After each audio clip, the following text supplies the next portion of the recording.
Hi everyone, Namaskar. In this particular segment, we are going to continue with the topic of president. हमने पिछले video में president के qualification के ऊपर बात करी थी, उनके अपॉइंटमेंट के ऊपर बात करी थी, ओथ और ऑफिस की जो कंडीशंस होती हैं हमने उस बारे में बात करी थी.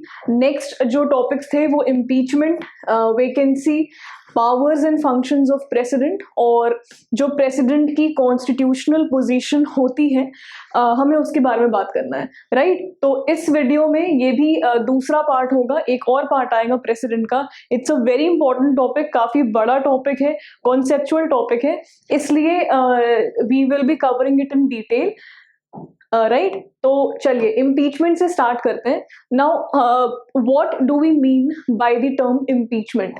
तो द प्रोसेस जहां पे आप प्रेसिडेंट के रिमूवल का प्रोसेस बिगिन करते हो, it's a process of removing the president from his office. So basically impeachment means when the process of removal of president from his office is initiated. तो impeachment कैसे होता है, कब होता है, किन कंडीशंस पे होता है, let's have a look. So president can be removed from office by a process of impeachment for violation of the constitution. तो एक जो कंडीशन मेंशन्ड है, एक जो ग्राउंड मेंशन है, जिस ग्राउंड पे हम प्रेसिडेंट के इम्पीचमेंट का प्रोसेस बिगिन कर सकते हैं, वो है violation of the constitution. But Constitution doesn't mention the exact meaning of this phrase violation of the Constitution. By saying this, I mean कि Constitution में ये specified नहीं है कि प्रेसिडेंट के किन एक्ट्स पे हम उन एक्ट्स को violation मानेंगे Constitution का या किन्हें नहीं मानेंगे. So the Constitution has exactly not specified or mentioned the meaning of the phrase violation of the constitution, right. ground तो mentioned है but exact meaning इस term का नहीं mentioned है. Next very important question which comes out of this impeachment का process is who can initiate the impeachment of the president. तो कौन initiate करता है impeachment के charges? तो it can be initiated by either house of the parliament, which means या तो लोकसभा में इनिशिएट किया जा सकता है या राज्यसभा में इनिशिएट किया जा सकता है. And these charges should be signed by 1/4 members of the house that framed the charges and a 14 days notice should be given to the president. तो जो charges, impeachment के charges जब इनिशिएट होंगे तो जितने मेंबर्स जो इनिशिएट कर रहे होंगे, सपोज लोकसभा में ये चार्ज इनिशिएट किया गया है और जितने मेंबर्स इस चार्ज को इनिशिएट करेंगे उनमें से 1/4 1/4 मेंबर्स को उन चार्जेस पे साइन करना पड़ेगा, राइट. तो इनिशिएशन के प्रोसेस में 1/4 members of the house that have initiated the charges plus a 14-day notice has to be given to the president. तो ये दो जो है जो कंडीशंस हैं ये बैक्ड होनी चाहिए इम्पीचमेंट के सिग्नेचर्स के साथ, जो चार्जेस हैं उनके साथ. After the impeachment resolution is passed by the majority of 2/3 of the total membership of the house, it is sent to the other house which should investigate the charges. तो initiation के time पे 1/4 members की sign चाहिए and then जब वो impeachment resolution pass होना है तो वो 2/3 मेंबर की मेजॉरिटी से पास होगा, राइट. उस हाउस में जिस हाउस में इनिशिएट किया गया है. तो जैसे ही इम्पीचमेंट रेजोल्यूशन पास होता है by the majority of 2/3 of the members of that very house जहां पे इम्पीचमेंट के चार्जेस इनिशिएट किए गए हैं, ये रेजोल्यूशन पहुंच जाता है अगले हाउस में जो इन चार्जेस को फर्दर इन्वेस्टिगेट करेगा और फर्दर इन चार्जेस पे एक्शन लेगा, राइट. तो यहां जो इंपॉर्टेंट है वो है 1/4 मेंबर्स, वो है 1/4 मेंबर्स जिनके सिग्नेचर्स चाहिए for the resolution to be initiated plus 14 days notice to the president, ठीक है. ये सबसे बड़ी इंपॉर्टेंट कंडीशन है. एंड सेकेंडली जो मेजॉरिटी चाहिए हमें उस हाउस से जहां पे इनिशिएट हुआ है वहां पे 2/3 की मेजोरिटी चाहिए ऑफ द टोटल मेंबरशिप, तभी वो अगले हाउस में तो भेजा जाएगा for further investigation. Now what are the president's rights in case of impeachment? President के पास अपने इम्पीचमेंट को लेके कोई राइट है? जब उन पे इम्पीचमेंट के चार्जेस इनिशिएट होते हैं तो क्या उनके पास कोई राइट है जो वो ले सकते हैं, जो वो कर सकते हैं? Let's have a look. तो president has the right to appear and to be represented at such an investigation. तो जब किसी भी हाउस में, जब दूसरे हाउस में रेजोल्यूशन पहुंचेगा और जब इन्वेस्टिगेशन स्टार्ट होगी, तो president has the right to be there, to be represented in such investigation if the other house also sustains the charges and passes the impeachment resolution by a majority of 2/3 of the total membership, then the president stands removed from his office on which the resolution is passed. तो अभी तक हमने क्या देखा? जिस house में इनके impeachment के चार्जेस इनिशिएट होते हैं वहां पे पहली कंडीशन थी 1/4 मेंबर उसको साइन करेंगे plus 14 days notice, and then the impeachment resolution has to be passed by a majority of 2/3 of the members present in that very house जहां पे impeachment के grounds, impeachment के charges initiate हुए हैं, right? Then this resolution goes to the other house जहां पे वो भी इन charges को investigate करेंगे, वो भी इस पे investigation करेंगे कि क्या ये charges valid है, नहीं है.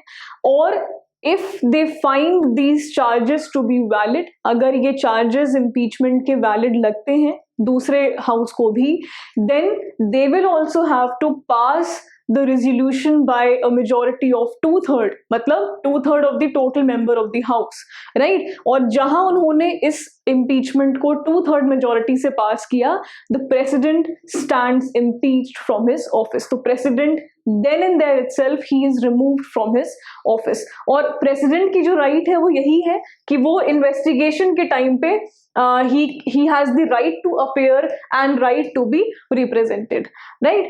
अब एक question आता है कि impeachment कैसा प्रोसेस है? तो impeachment is a quasi judicial process.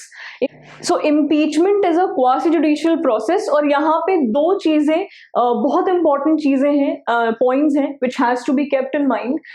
We have already read about the election process of the president, जहां पे हमने ये समझा था कि जब प्रेसिडेंट का इलेक्शन होता है तब नॉमिनेटेड मेंबर्स वोट नहीं करते हैं, राइट? तो nominated members of the union legislature, मतलब आपके Lok Sabha, Rajya Sabha, as well as your state legislature of state assemblies and the UTs of Delhi and Pondicherry, वहां के नॉमिनेटेड मेंबर्स वोट नहीं करते हैं while the election of the president. However, this condition gets reversed when we talk about the impeachment process. यहाँ पे nominated members of either house of the parliament can participate in the impeachment of the president, though they do not participate in his election. तो nominated members election में participate नहीं कर रहे हैं, but impeachment में they can participate. Similarly, elected members of legislative assembly of state and UTs do not participate in the impeachment, जहां की वो कर रहे थे. तो legislative assemblies, state legislative assemblies के जो मेंबर्स होते हैं, MLAs जो होते हैं, they very well participate in the election process, लेकिन वो इम्पीचमेंट प्रोसेस में पार्टिसिपेट नहीं करते हैं. तो elected members of legislative assembly of states and UTs of Delhi and Pondicherry do not participate in the impeachment process. ठीक है, तो ये बहुत इंपॉर्टेंट पॉइंट था, इसको याद रखिएगा. अ क्विक फैक्ट चेक, क्या आज तक इंडियन हिस्ट्री में कभी कोई प्रेसिडेंट इम्पीच हुए हैं? तो नहीं, right? Never till date any president has been impeached.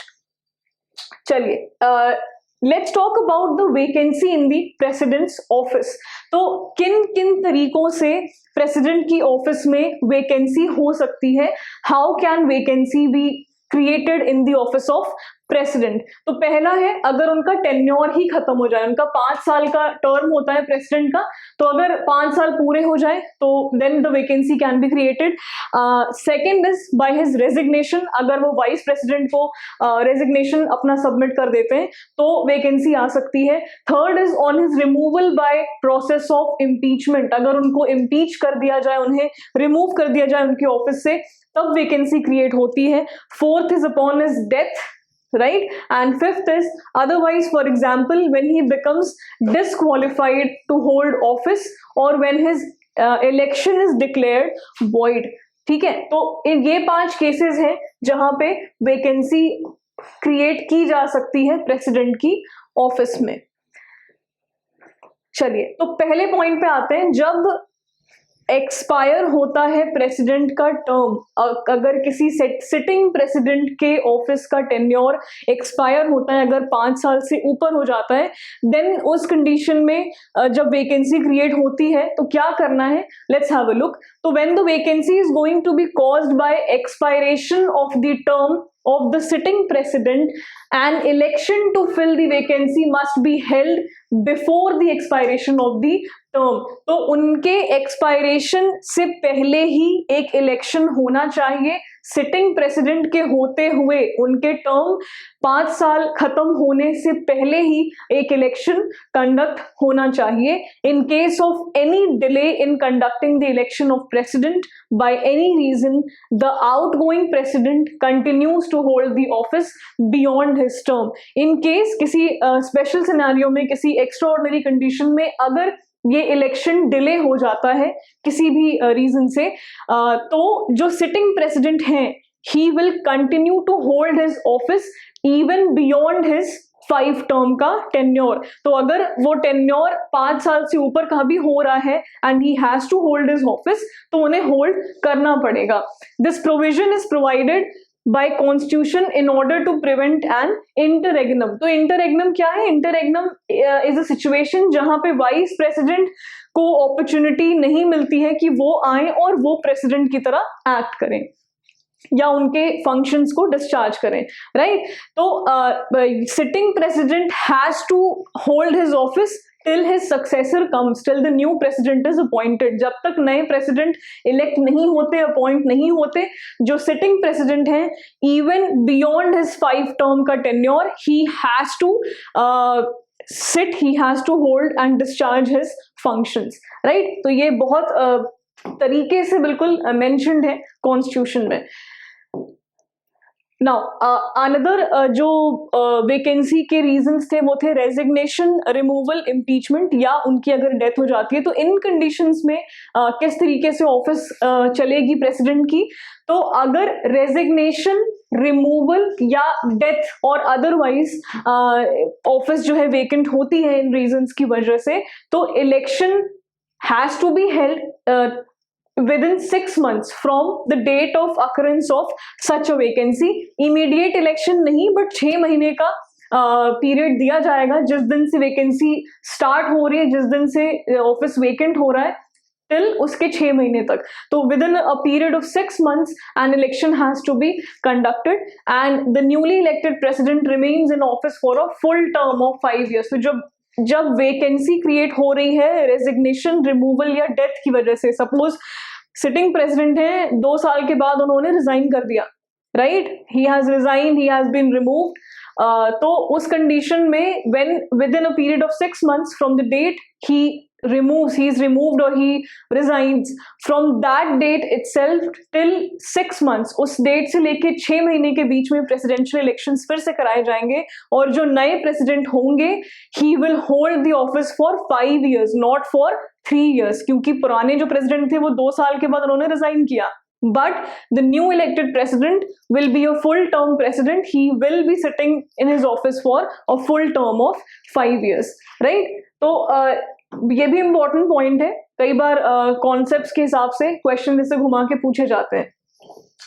तो किन सिनेरियोज में वाइस प्रेसिडेंट प्रेसिडेंट की तरह एक्ट करेंगे? अगला एक सवाल है बड़ा इंपॉर्टेंट कि in which scenarios the vice president acts as president. तो जब वेकेंसी होती है प्रेसिडेंट की ऑफिस में due to resignation, due to removal, due to death और अदरवाइज, तब vice president acts as the president till the new president is elected, क्योंकि president की ऑफिस को हम खाली नहीं छोड़ सकते।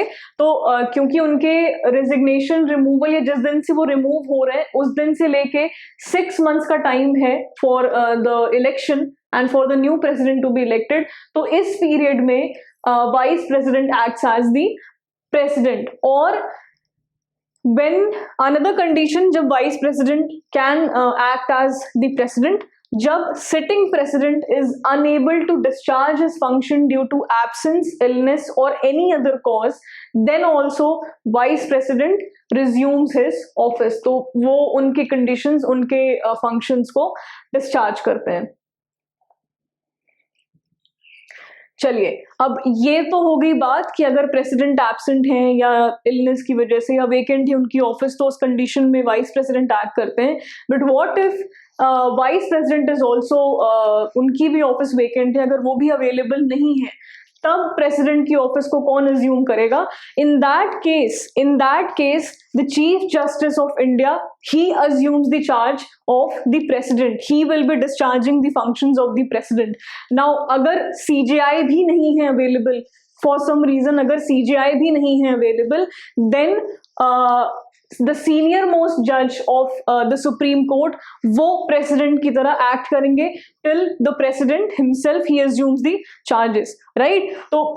तो अगर प्रेसिडेंट की ऑफिस वेकेंट हो रही है तो वाइस प्रेसिडेंट उनके चार्ज को अज्यूम करेंगे। अगर वाइस प्रेसिडेंट की ऑफिस भी फॉर सम रीजन वेकेंट है, तब चीफ जस्टिस ऑफ इंडिया उनकी ऑफिस को अज्यूम करेंगे, प्रेसिडेंट की ऑफिस को। एंड फॉर सम रीजन अगर सीजीआई की ऑफिस भी वेकेंट है, he is also not available, तब सीनियर मोस्ट जज of Supreme court he will assume the charge of the president, right? तो ये हो गई बात अगर वाइस प्रेसिडेंट सीजीआई कोई अवेलेबल नहीं है। नाउ एक बहुत इंपॉर्टेंट क्वेश्चन है कि कौन कौन सी इम्यूनिटीज या पावर्स वाइस प्रेसिडेंट या सुप्रीम कोर्ट जज एंजॉय करते हैं जब वो प्रेसिडेंट के चार्जेस को अज्यूम करते हैं। तो if a person other than president, if he assumes the charges of the president, अगर वो फंक्शंस को डिस्चार्ज कर रहे हैं प्रेसिडेंट की अपार्ट फ्रॉम प्रेसिडेंट, तो क्या उनको same powers, same immunity provide की जाएगी, ये सवाल है। तो any person that is vice president, CGI और द सीनियर मोस्ट जज of Supreme Court is acting as president or discharging the functions of president, he enjoys all the powers and immunities of president and is entitled to such emolument, allowances, privileges and the immunities as determined by the parliament. तो इनको वो सारी चीजें, वो सारी immunities, powers, privileges सब कुछ मिलता है जो प्रेसिडेंट को मिलता है, राइट? चलिए, तो coming upon two the powers and functions of the president, तो इनके कौन कौन से पावर्स हैं, किन किन फील्ड्स में हैं? तो एग्जीक्यूटिव पावर्स हैं, लेजिस्लेटिव पावर्स हैं, फाइनेंशियल पावर्स हैं, जुडिशियल पावर्स हैं, डिप्लोमेटिक पावर्स हैं, मिलिट्री पावर्स हैं, इमरजेंसी पावर्स हैं। Let's have a look on these powers one by one. तो जो एग्जीक्यूटिव पावर्स होते हैं प्रेसिडेंट के, वो हैं सारे जो एग्जीक्यूटिव एक्शंस होते हैं गवर्नमेंट ऑफ इंडिया के नाम पे, अंडर में, गवर्नमेंट ऑफ इंडिया के अंडर में, वो प्रेसिडेंट के नाम पे होते हैं, प्रेसिडेंट ऑफ इंडिया के नाम पे होते हैं। तो every executive action of the government of India are formally taken in his name. He appoints the prime minister, right? ये इनके एग्जीक्यूटिव फंक्शंस की बात हम कर रहे हैं। तो he appoints the prime minister and other minister and they hold their office during his period. तो प्लेजर ऑफ प्रेसिडेंट पे जो है प्राइम मिनिस्टर या other ministers, they hold their office. He appoints the attorney general of India and determines his remuneration. Attorney General holds his office during the pleasure of president, right. तो prime minister, other minister, attorney general, अभी आगे हम देखेंगे comptroller and auditor general of India CAG CAG को भी president appoint करते हैं, chief election commissioner को भी प्रेसिडेंट अपॉइंट करते हैं, बाकी इलेक्शन कमिश्नर्स को भी प्रेसिडेंट अपॉइंट करते हैं, UPSC union public service commission के चेयरमैन को भी प्रेसिडेंट अपॉइंट करते हैं, and the chairman and members of finance commission etcetera. तो ये सारी जो बॉडीज हैं, ये सारे जो कैग हो गई, इलेक्शन कमीशन हो गए, इनको प्रेसिडेंट अपॉइंट करते हैं। He can seek any information relating to administration of affairs of the union and proposals for legislation from the prime minister. तो वो कोई भी इंफॉर्मेशन प्राइम मिनिस्टर को बुला के किसी भी वक्त उनसे इंफॉर्मेशन ले सकते हैं regarding the administration of affairs of the union and proposals for legislation. तो उससे रिलेटेड कोई भी इंफॉर्मेशन ये ले सकते हैं। He can appoint a commission to investigate into the conditions of schedule caste, schedule tribe and other backward classes. तो ये एक कमीशन भी अपॉइंट कर सकते हैं जहां पे SCs, STs और बैकवर्ड क्लासेस के ऊपर उनके कंडीशंस के ऊपर इन्वेस्टिगेशन की जाए। तो he can very well appoint such commission. He can appoint an inter state council, एक इंटर स्टेट काउंसिल को भी अपॉइंट कर सकते हैं to promote centre state relations and inter state cooperation. He directly administers the union territories through administrators appointed by him. तो UTs को जो है प्रेसिडेंट डायरेक्टली एडमिनिस्टर करते हैं।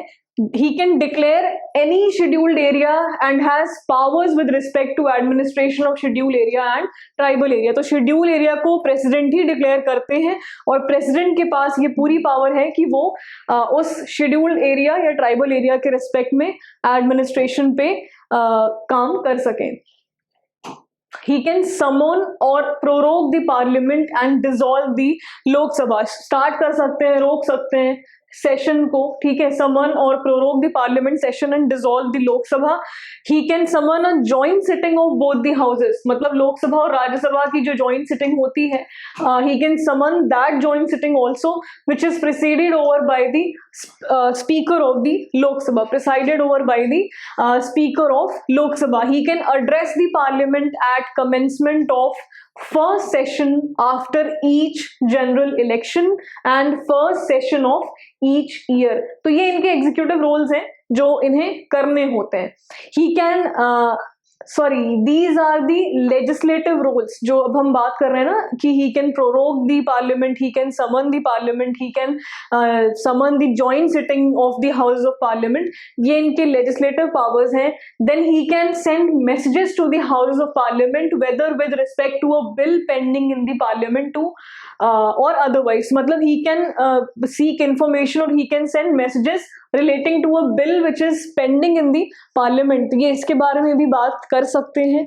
He can appoint any member of Lok Sabha to preside over its proceedings when office of both the speaker and deputy speaker is vacant. Similarly वो राज्यसभा से भी किसी भी मेंबर को अपॉइंट कर सकते हैं कि वो उसके सेशन को प्रिसाइड करे अगर चेयरमैन या डेप्यूटी चेयरमैन की सीट राज्यसभा में वेकेंट है, राइट। तो he decides on questions as to disqualification of members of the parliament in consultation with the election commission. तो जब भी किसी MP सांसद जी के डिस्क्वालिफिकेशन के ऊपर बात चल रही होगी तो इलेक्शन कमीशन की कंसल्टेशन के साथ president can decide on the questions of the disqualification, right. तो ये इनकी सारी लेजिस्लेटिव पावर्स हैं और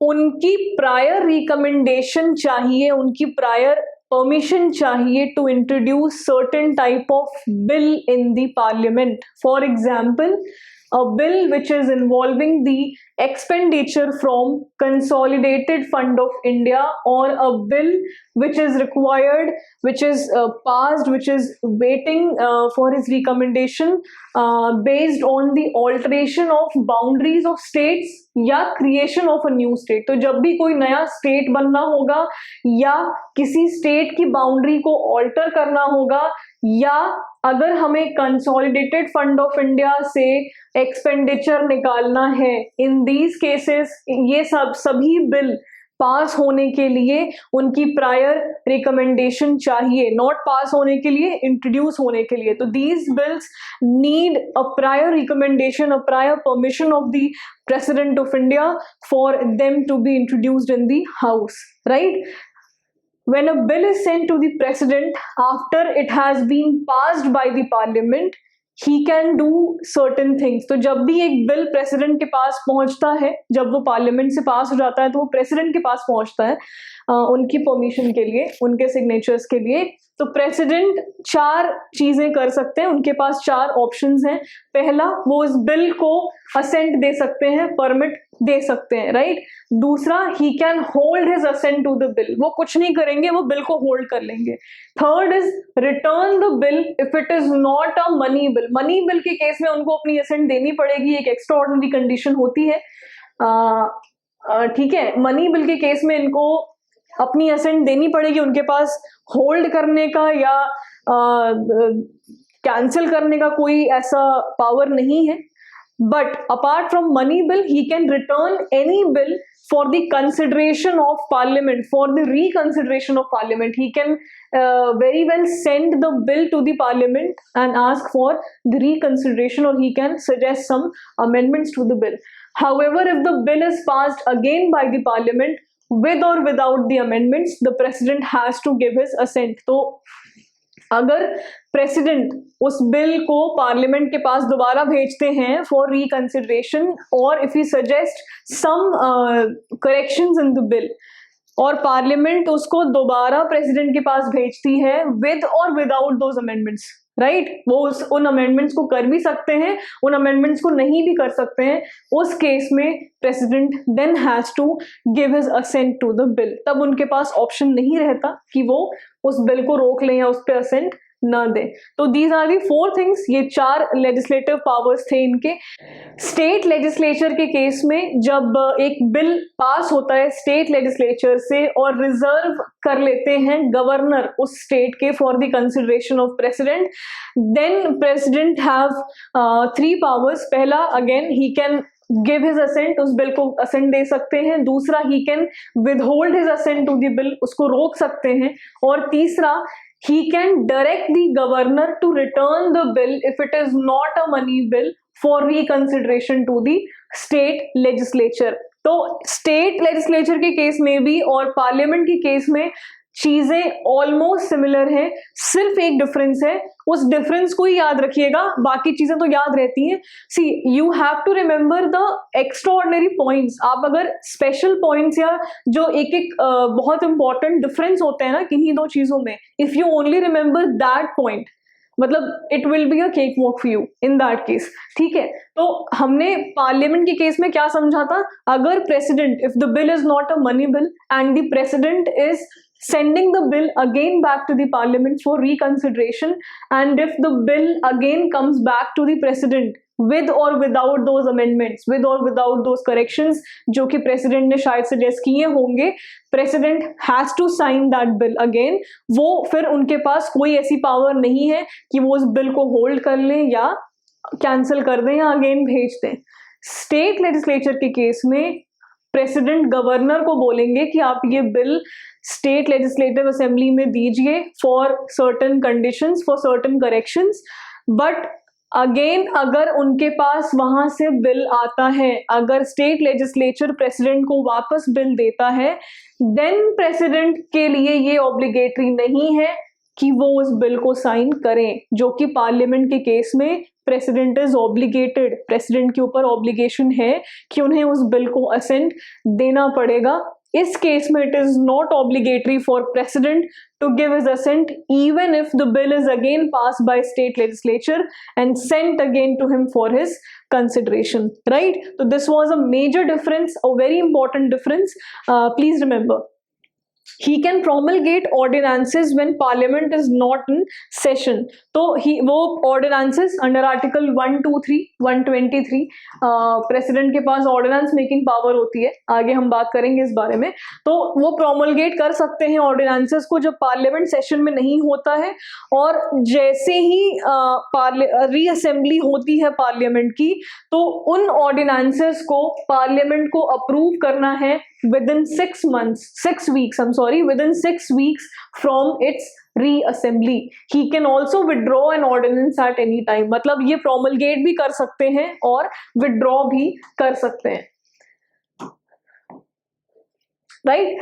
चलिए, coming to the financial powers of the president, तो money bills can be introduced in the parliament only with his prior recommendation. तो money bill जब भी इंट्रोड्यूस होता है पार्लियामेंट में, president has to give his prior recommendation.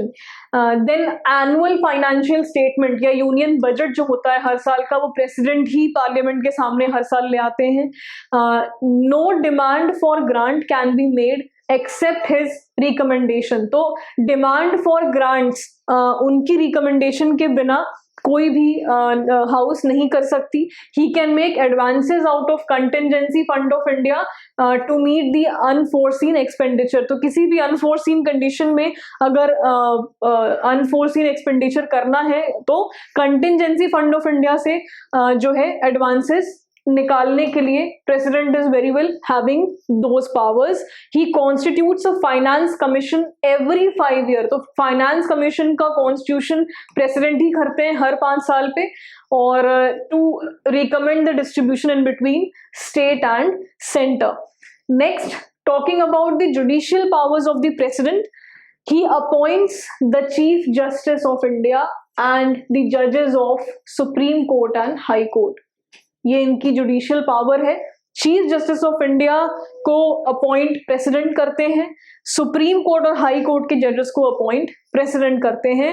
He can seek advice from supreme court on any question of law और fact. However, जो advice उनको supreme court देगा, जो चीफ जस्टिस देंगे या जो जज देंगे, वो प्रेसिडेंट के ऊपर बाइंडिंग नहीं होगा, राइट? तो जो भी एडवाइस उनको लेनी है रिगार्डिंग एनी लॉ या किसी फैक्ट के ऊपर, वो उनको सुप्रीम कोर्ट देगा, लेकिन that advice is not binding on the president.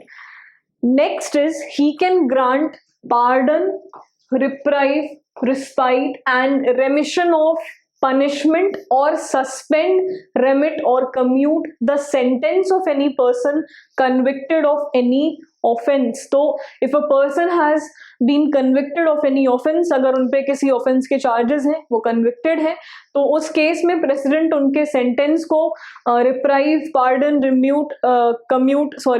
Commute, remit कर सकते हैं। वी विल लुक फर्दर, अभी आगे हम अगले वीडियो में समझेंगे कि ये सारे पनिशमेंट या ये सारे टर्म्स जो हैं, जो इनके पार्डनिंग पावर्स हैं प्रेसिडेंट के, वो क्या हैं एग्जैक्टली, हम उसको समझेंगे। तो अभी के लिए इतना समझिए कि जो जुडिशियल पावर है प्रेसिडेंट की, वो इस फील्ड में भी है that if a person is convicted of any offence, तो उनके सेंटेंस को, उनके पनिशमेंट को ये ऑल्टर कर सकते हैं 3 केसेस में। अगर जो पनिशमेंट या सेंटेंस दिया गया है वो किसी कोर्ट मार्शल से दिया गया है, वो कहीं किसी कोर्ट मार्शल में पनिशमेंट सुनाई गई है, सेंटेंस सुनाया गया है। अगली कंडीशन ये है जहां पे पनिशमेंट या sentence is for an offence against a union law, state law ने, यूनियन लॉ के अगेंस्ट अगर ऑफेंस है, तो वहां पे भी ये इंटरफेयर कर सकते हैं सेंटेंस के और पनिशमेंट को लेके। और in all cases where sentence is a sentence of death, तो डेथ सेंटेंस के केसेस में भी प्रेसिडेंट इंटरफेयर कर सकते हैं और उस सेंटेंस को ग्रांट कर सकते हैं, मतलब पार्डन, रिप्रीव, रिस्पाइट, कुछ भी कर सकते हैं। डिप्लोमेटिक पावर्स की बात करें अगर, तो सारे इंटरनेशनल ट्रीटीज या अग्रीमेंट्स जो होते हैं या नेगोशिएशंस जो होते हैं, वो प्रेसिडेंट के बिहाफ पे कंक्लूड किए जाते हैं। लेकिन they are subject to approval of the parliament. Very important point. They are concluded on the behalf of president, but they have to be approved by the parliament. He represents India in international forums and affairs and sends and receives diplomats like ambassadors, high commissioners and so on. तो ये इनकी diplomatic powers हैं. Military powers पे आए तो as we already know, हमने पिछले lecture में देखा था कि supreme commander of armed forces कहा जाता है इनको, defence forces. In that capacity he appoints chiefs of army, navy and air force. He declare war और conclude peace subject to the approval of the parliament. तो war is declared in the name of president. President को ही करना होगा या उन्हें conclude करना होगा. Another very important power which he has is related to the emergencies. तो emergency power जो होती है प्रेसिडेंट की, ये कॉन्स्टिट्यूशन ने एक एक्स्ट्राऑर्डिनरी पावर दी है प्रेसिडेंट को to deal with 3 types of emergencies. पहला है national emergency under article 352. Second is president rule, मतलब जिसको स्टेट इमरजेंसी कहते हैं, 356 एंड 365. और तीसरी है फाइनेंशियल इमरजेंसी अंडर आर्टिकल 360. तो ये इनकी स्पेशल पावर्स हैं, एक्स्ट्राऑर्डिनरी पावर्स हैं जो कॉन्स्टिट्यूशन से इनको मिली है. Right, so this was it for today's video. अगली वीडियो में हम लोग बहुत इलेबोरेटली डिटेल्ड में प्रेसिडेंट की वीटो पावर्स और पार्डनिंग पावर्स के ऊपर बात करेंगे. किसी बिल को लेके उनकी क्या वीटो हो सकती है, क्या वीटो वो चला सकते हैं किसी बिल को लेके, किसी डिसीजन को लेके, या मोस्ट इम्पॉर्टेंट जो है, जो कि कई बार न्यूज़ में रहता है, वो है उनकी पार्डनिंग पावर्स को लेके. ठीक है, तो किसी के डेथ सेंटेंस के ऊपर या किसी ऑफेंस, कोई कन्विक्टेड है किसी ऑफेंस को लेके, तो उस सेंटेंस को, उस पनिशमेंट को किस डिग्री से वो कम कर सकते हैं, किन कंडीशंस में वो बढ़ा सकते हैं, नहीं बढ़ा सकते, या परमिशन जो पनिशमेंट है उसको थोड़ा सा कम कर सकते हैं. He can grant pardon. किस केसेस में, उन टर्म्स का एग्जैक्ट मतलब क्या है, we'll understand every concept in another video. और विद दैट हमारा प्रेसिडेंट उस वीडियो में खत्म हो जाएगा. Then we'll move further with vice president and prime minister. Right, so thank you and I'll see you in the next video.